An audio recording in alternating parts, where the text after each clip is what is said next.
কি হয়েছে কথা দি ভিডিও কি কথা এরা কারা নাকি? হ্যাঁ কারা? আমরা এলাকায় আগে থেকে তো একটু বলতে হবে নাকি? আসসালামু আলাইকুম রহমতুল্লাহ। প্রিয় ভিউয়ার্স, ফাইনালি ধরা খেয়ে গেলেন আমাদের বেহায়া শায়েখ।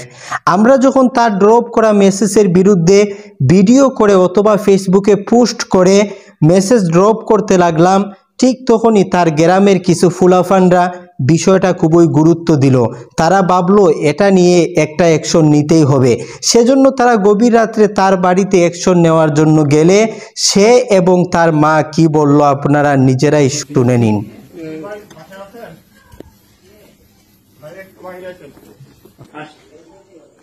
বেলকনি থেকে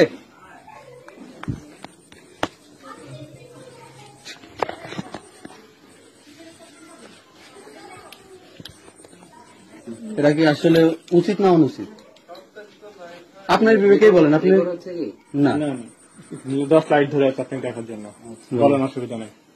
দেখি রেকর্ড হচ্ছে নাকি আবার? আপনি আপনি বলেন, আপনি বলেন ভয় কি? আপনি ভয় কিসে ভাই? ভয়টাই না, আমার মা এখানে আছে তো, এখানে সমস্যা নেই। আচ্ছা বলেন। আন্টি একটু জান, আমরা কিছু বলবো না এমনিতে।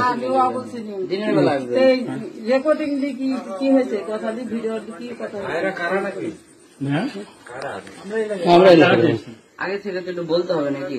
কেন আপনার সাথে আদি বিষয়, আপনি আমার এলাকার লোক হচ্ছে, ভাইরাল হয়েছেন, আপনার দেখা সাথে করা যাবে না? তবে বিষয় হচ্ছে যে আপনি যেহেতু ইসলাম সম্পর্কে জানেন, আর এখন কথা হচ্ছে যে কথাগুলো বলেন, আশা করতেছি সেই কথাগুলো না বললেই অনেক ভালো হবে। দেখি আপনি মোবাইল দেখা লাগবে না। প্রিয় ভিউয়ার্স, এখানের মধ্যে খুবই লক্ষণীয় একটা বিষয় হলো তার মা বলতেছে যে কি করেছে আমার ছেলে। তাহলে বোঝা গেল তার মা খুবই সহজ সরল। তার ছেলে কি করে এটা তিনি খেয়াল রাখেন না। এমন অনেক মা রয়েছেন যারা বুঝতে পারেন না তার ছেলে মেয়েরা কি করতেছে।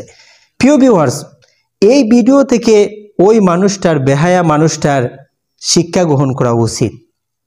এসব বাদ দিয়ে সে যেন ইসলামের পথে ভালোভাবে ফিরে আসে। এসব ছেড়ে যদি সে ইসলামের সত্য কথাগুলো মানুষের সামনে তুলে ধরে, মনে করি আমি যুবক ভাইয়েরা তাকে সাপোর্ট করবে, কারণ তার কণ্ঠস্বর বলার স্টাইলও খুবই সুন্দর। সেজন্য আল্লাহ রব্বুল আলামিন যেন তাকে হেদায়েত দান করেন, সেই বলে শেষ করছি ভিডিওটা। আসসালামু আলাইকুম রহমতুল্লাহ।